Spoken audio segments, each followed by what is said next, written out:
মেয়ে সন্তানকে কখনোই মানিয়ে নেওয়া শেখাবেন না। একবার মানিয়ে নেওয়া শিখে গেলে তার সর্বক্ষেত্রে মানিয়ে নিতে নিতে জীবনই শেষ হয়ে যাবে। শখের পছন্দের কিছুই আর সে পাবে না।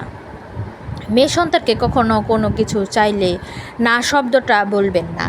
হতে পারে বিয়ের পর তার সারা জীবন না শুনেই কাটাতে হবে।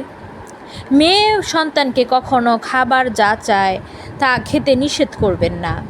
হতে পারে বিয়ের পর তার স্বামী তার পছন্দের খাবার সবসময় খাওয়াতে পারবে না। মেয়ে সন্তানকে কখনো অবহেলা করবেন না। হতে পারে বিয়ের পর সে অবহেলা ছাড়া কিছুই পাবে না। মেয়ে সন্তানকে কখনো অপেক্ষা করাবেন না। একটা সময় পর তার অপেক্ষা করতে হবে অনেক বেশি। মেয়ে সন্তানকে কখনো নিজের থেকে গরিব কারো কাছে বিয়ে দেবেন না। তারা আপনার মেয়ের কষ্ট বুঝবে না।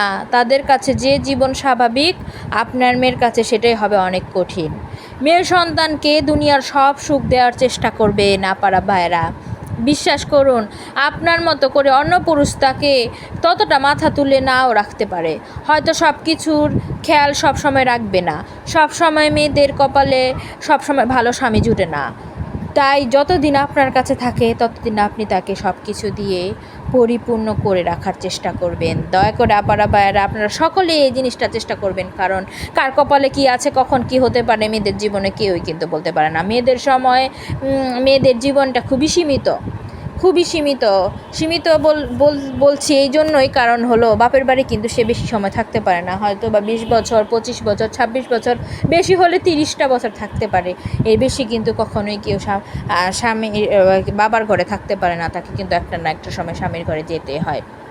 মেয়েদের জীবনটা খুবই সংকীর্ণ একটা জীবন আমি মনে করি।